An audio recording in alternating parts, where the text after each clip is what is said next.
예, 불교에 대한 오해 세 번째 시간이 되겠습니다. 그래서 오늘은 흔히 이제 무소유에 대한 오해가 많아요.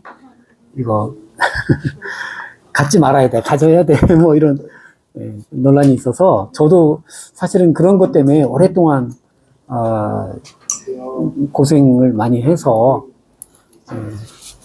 좀 그런 지혜를 서로 좀 나누고 싶었어요. 어떻게 사는 것이 21세기 이 자본주의 사회에서 잘 사는 것인가.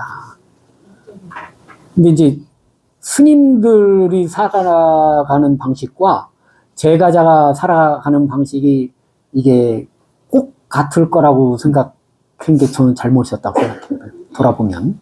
수행자로서 정말 전심전력해서 하시는 분들의 윤리와 또 제가자로서 이렇게 사회생활을 해서 가정을 일구고 사회에 기여하는 이런 분들이 태도가 꼭 같을 수는 없는데 저는 제가자의 입장에서 출가자를 따라가려고 했고 또 거꾸로 출가자이면서 제가자처럼 하면 안 되겠죠. 그래서 그런 것이 정리가 안 된 채 정확하게 제가 못 알아들었어. 스님들이나 그 법사들은 잘 설명을 해줬을 텐데 어린 제가 잘 못 알아들었던 것 같아요. 그래서 제 인생이 이렇게 딱 아주 필연적으로 여기까지 와 있는 것 같아요. 그래서 이제 그 과정에서 이제 감사한 일도 많았지만 또 좀 아쉬운 부분도 많았고 하기 때문에 불교 인재가 정말 이 사회에서 영향력을 잘 발휘할 수 있는 그런 분들이 많이 나오기 위해서는 어떻게 하면 좋을까 고민을 했었는데 이렇게 또 잘 또 돼 있고 그러니까 뒤늦게 저도 눈을 뜨고 보니까 그래서 없던 게 아니고 있어요. 근데 그게 서로 이렇게 정보가 소통이 안 돼가지고 그랬다. 아쉬움. 그래서 이제 이런 걸 나누어서 정말 우리 사회 속에서 우리가 불자들이 잘 적응해서 이 사회에 어떤 리드를 할 수 있는 인격들이 많이 나왔으면 좋겠다. 그러니까 뭐 60, 70대에서는 이미 저기야 하지 마시고 앞으로 100세 시대니까 그 다음에 또 돌아가면 또 자제분이나 조카도 많고 하기 때문에 우리가 어떻게 하느냐에 따라서 이 사회가 달라질 수 있다는 그런 마음으로 오늘 무소유에 대한 고찰을 한번 해봤으면 좋겠습니다. 자, 누가 한번 읽어주실까요? 첫 번째 문단. 왜 무소유가 문제가 되는가?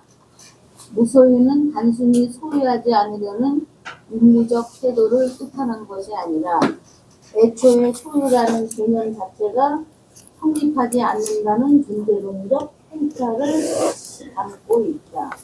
무소유란 어떤 것을 소유하지 않기로 결심하는 선택 이전에 근본적으로 소유할 수 있는 실체가 없다는 사실을 볼 줄 아는 안목에서 비롯된다. 우리는 세상을 살아가며 사물이 나, 사람, 시간이나 관계까지도 내 것으로 여기며 살아간다.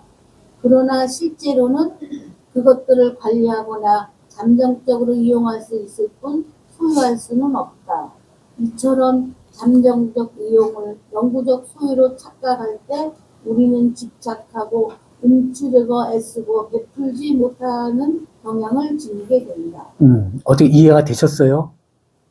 그러니까 잠정적인 소유. 그죠? 점유죠, 점유. 근데 그걸 영원히 소유할 수 있을 것처럼 생각해. 내 남편, 영원히 소유할 수 있어요? 내 거 아니거든? 근데 내 남편하고 살거든? 내 자식. 다 마찬가지거든? 모든 게 그래, 그죠? 소유할 수 있는 게 아니야. 나 자신도 소유 못 해. 그쵸? 이 4대 5원으로 된 나라고 여기는 그것이 얼마가 갑니까? 뭐 기껏해야 100년이에요. 그쵸? 근데 그걸 무시하라는 얘기가 아니야. 어떤 존재적인 어떤 속성, 그걸 잘 관찰하라는 거지. 그러면 그거를 잘 관찰하는 사람은 그 관찰한 바에 의해서 행동이 저절로 나올까, 노력해서 나올까? 저절로 나오는 거예요. 우리가 배고프면 밥 어떻게 먹어요? 노력해서 먹어요? 그냥 저절로 먹어요? 저절로 먹는다고, 배고프면. 먹지 마 해도 먹어. 그런 것처럼. 그래서 소유할 수 있는 게 아니라는 거예요. 나는 훌륭한 사람이어서 이렇게 조금 덜 소유하고 조금 베풀고 이런 게 아니라니까. 소유할 수 있는 거 아니라니까. 아, 내 몸과 내 생각도 소유하지 못하는데 그 무엇을 소유할 수 있겠어요? 그쵸? 그 얘기 하는 거예요. 이해가 됩니까? 그 다음 읽어주세요.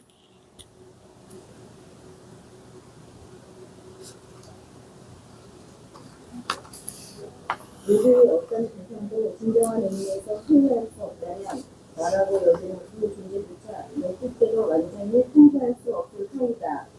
그러한 나를 소유할 수 있고 통제할 수 있다고 생각하여 그에 부탁할 필요는 없는 것이다. 이러한 무소유의 통찰은 앞으로 산업이나世界와의 관계에서는 물론 안으로 자신과의 관계에서도 집착하지 않고 여유하게 살아갈 수 있도록 이끌어준다. 그렇죠? 우리는 어떤 생각을 갖냐면은, 내가 내 의지로 살아간다 생각하거든? 그쵸? 근데 그게 아닌 거예요. 그 말 이해하시겠어요? 아유, 말도 안 되는 소리 하지 마. 나는 내 의지대로 살지. 여기 내 의지대로 왔지. 내 의지 아닌 대로 온 사람 있어요? 다 내 의지대로 왔다고 생각하잖아요. 근데 그게 아니라니까. 내 의지가 있는 게 아니라니까. 내가 없는데 어떻게 내 의지가 있겠어, 그지? 그러면 어떤 의지로 온 거예요? 그걸 불교에서는 인연이라고 그러는 거예요. 인연으로 온 거예요, 인연으로. 응? 그러니까 내가 여기 오늘 와야지 하는 마음을 누가 먹었어요? 내가 먹었잖아. 그런 게 착각이라니까. 그런 게 착각인 거예요. 내가 먹은 게 아니고 내가 그런 생각이 먹게끔 인연관계가 그때 그 시간에 내가 딱 마음먹을 때 연기관계가 딱 떨어진 거예요. 그 인과관계, 그 연기법에 의해서. 그런 어떤 사건이라니까. 근데 그 사건을 해부해가지고 내가 그 생각 먹었다. 이게 중생적인 안목이에요. 그게 아니고 이 우주 법계에서, 그쵸? 80억 인구 중에 내가 여기 오는 게 내 의지로 오는 게 아니고 정말 내가 어릴 때부터 지금까지 살아온 그 인연이 있잖아요. 또 세상과의 인연을 맺어온 그 인연. 그렇잖아요? 그러니까 예를 들어서 지난 1강부터 5강까지 했잖아요. 근데 법륜사 강의가 에이, 내가 들어보니까 엉터리요. 정말 엉터리네. 그럼 왔겠어요? 그죠? 그건 아니지, 뭔가. 그래, 들어보니까 그래도 뭔가, 좀 먹어주는 것 같아, 뭔가. 이런 인연사들이 거기 같이 겸벌러졌기 때문에 오는 거예요. 다른 일을 다 제끼고. 그렇잖아. 예를 드는 거예요. 그죠?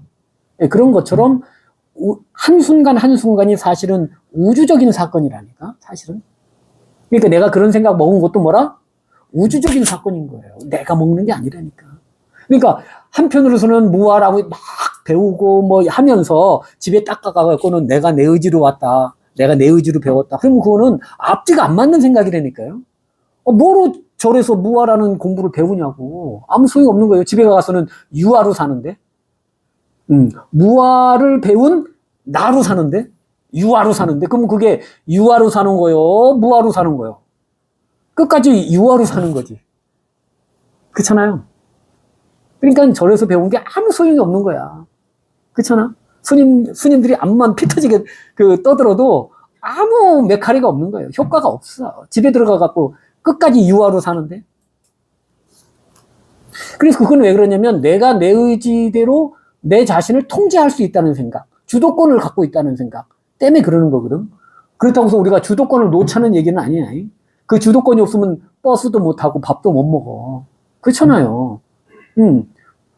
내 의지대로 사는 것 같지만은 사실은 그게 그렇지 않네라고 통찰을 하면서 그 내 의지를 어떻게 맞춰가느냐. 진리대로 맞춰갈 수 있는 그런 안목이 생기는 거예요. 그런 의미에서 내 의지를 그렇게 관리하는 것이지 내 의지를 소유할 수 있거나 그 내 의지가 내가 마음대로 냈다거나 이런 게 아니라니까. 그러면은 예를 들어서 내가 아프지 말아야지 그러면 안 아파야지. 아프잖아. 막 근데 안 아픈 사람 있냐고. 원튼 원치 같은 조건이 형성되면 아프거든. 그게 인연사거든. 그렇잖아. 내가 코끼리 생각하지 마라 그러면 어떻게 돼요, 여러분? 바로 코끼리 생각하지. 그 내 의지대로 안 되거든. 근데 내가 맘대로 코끼리 생각 안 하면 되지 그러면 안 되는 줄 알아. 그게 아니라니까. 다 인연사라니까. 그렇기 때문에 마치 내가 내 인생의 주인인 것처럼 생각하지만은 그것이 비어있는 거라고 사실은. 늘 관계성 속에서 연기되는 거야. 그쵸? 그래서 그 자아가 세계와의 관계를 잘 맺어가는 거. 건강한 자아. 그 건강한 자아가 사실은 어떻게 보면 무아적인 행동이에요. 그죠? 그렇지 아니하고 자꾸 에고센트릭하게, 밧줄에 매인 그 코끼리처럼, 그렇게 딱 한 점을 딱 그어놓고 그 안악에서만 노는 거. 그런 건 윤회지, 말하자면. 아, 이해가 됩니까? 아니, 모르면 질문하세요. 왜 질문을 안 하세요? 반론도 제기하시고. 이건 정답이 아니야. 정답이 아니에요. 제가 이해한 거예요. 그러니까 그것이 여러분에게 어떻게 받아들여지고 그것이 생활에서 어떻게 적용이 되는지 제가 궁금해요. 그러니까 내가 집착해야 되겠다, 집착하지 말아야 되겠다는 생각조차도 넘어설 수 있는 거예요. 그러니까. 그렇잖아. 소유할 게 아닌 거니까, 잠시 이용하는 거니까 내가 잘 이용하고 잘 보내주면 되는 거예요. 생각도 그렇고 사람도 그렇고 뭐든지. 그렇잖아요. 네, 영원한 건 없으니까. 거기에 뭐 집착할 게 뭐 있어. 그렇다고 해서 뭐 자식 교육하지 말라는 거 아니에요. 네. 자식을 잘 교육을 어떻게 하는 것이 자식을 잘 교육하는 것이냐를 돌아보게 만들어주는 거예요. 돌아보게 만드는 거예요. 마마보이로 만드는 게 교육이 아니고. 그 다음 또 한번 읽어주실래요?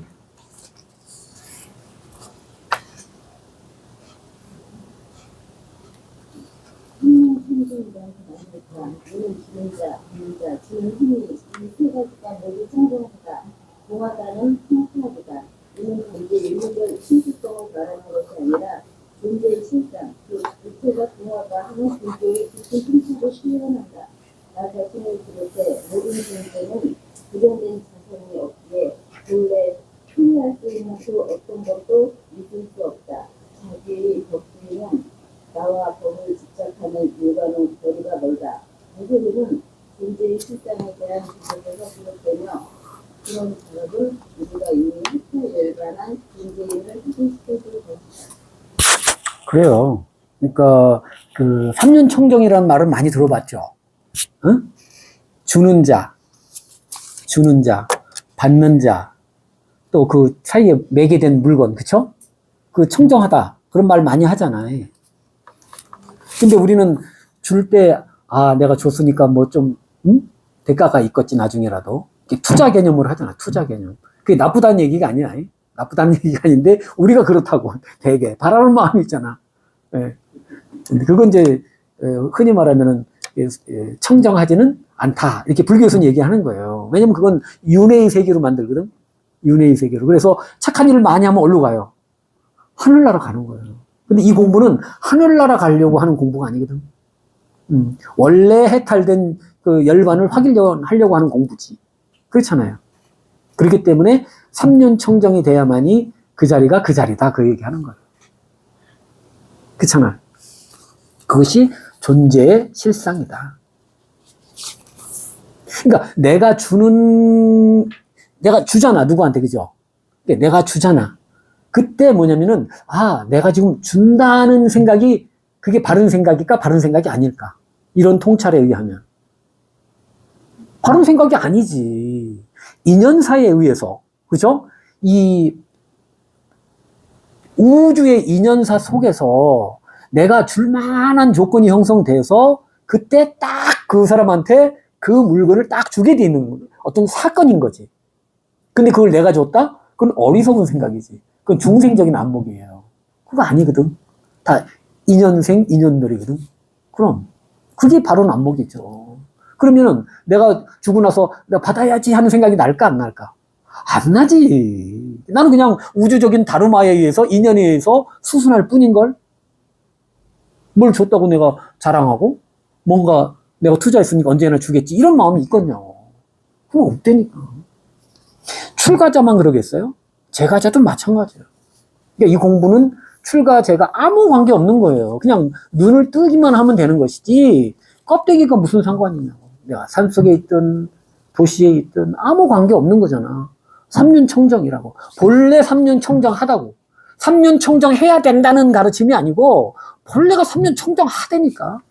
그럼 주는 사람이 없는데 받는 사람이 있겠냐고. 다 인연이 돼서 받을만 하니까 딱딱 받잖아. 그렇잖아요. 나는 부모 입장에서 자식 입장에서 어떻게 했어요? 딱딱 주게 되잖아. 그냥 눈짓만 해도 갖다 주게 되잖아. 그게 왜 그래? 벌써부터 그 지어진 인연사가 있는 거예요.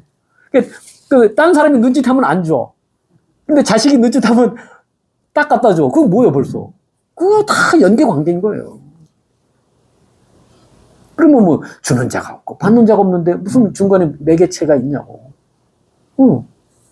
다 인연사들인 거지. 질문 있으세요? 질문 좀 해줘요. 그래, 저도 공부하죠. 여러분만 공부하지 마시고. 그죠? 그래서 생명의 실상, 존재의 실상이라는 게 원래 그렇게 자취가 없다는 거예요. 그러니까 선불교에서는 자취가 없다는 얘기를 많이 해요. 무루법이라 그러거든. 자취가 없다. 금강경에서도 그런 얘기를 많이 하지. 그러니까 우리 존재 자체가 원래 자취가 있는 게 아닌 거야. 근데 기억에 의해서 어떤 한 점을 탁 찍는 거예요. 그러면서 거기서 시공간 생기면서, 뭐 내가 뭐 했느니, 뭐 내가 어저께 뭐 했느니, 뭐라 했느니, 이렇게 자꾸 퍼쳐나가는 거야. 근데 그게 잘못됐다는 얘기가 아니고, 잘못됐다는 얘기가 아니야. 그렇게 돼. 그렇게 되는데, 그거를 이해하시라고. 이해하시라고. 우리 존재가 그렇게 돼 있다는 거. 근데 원래 무명이 아닌 거라는 거예요. 우리는 첫 시간에 무명부터 해서 쭉 공부해서 했잖아요. 그래갖고 내가 태어나서 이렇게 해서 뭐 60살의 존재로 내가 이렇게 있다. 이렇게 얘기했잖아요. 그거는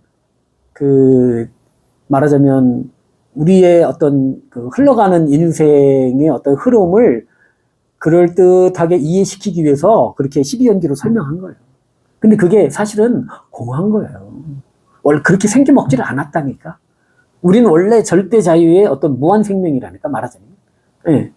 그래서 어떤 파도로서 이렇게 나온 듯 하지만 또 파도가 가라앉게 하잖아. 근데 원래 물이잖아. 그런 것처럼. 예. 그냥 우주라니까, 그냥. 근데 우주라고 해도 우리는 그 감을 못 잡으니까. 예, 그런 건데. 불성 그러면 여러분 어떤 생각 들어요? 감이 잡혀요? 안 잡히죠, 잘. 그럼. 지가 불성이 돼봐야 불성이 뭔지를 알겠죠. 예. 근데 사실 불성이 되면 본인이 불성이라고 생각하겠어요? 안 하지. 벌써 그거는 언어로 이렇게 가둬놓는 거잖아요. 불성을. 그렇잖아. 그걸 뭐 열애장이라고 얘기를 하든 불성이라고 생각하든 뭐 무위법이라고 얘기하든 뭐 절대 무한 생명을 얘기하든 그거는 말이지. 그렇잖아요. 그쵸? 그 어떤 이 통째라니까 그냥 우리가 그걸 분명히 잘 알았어야 돼. 그죠? 네.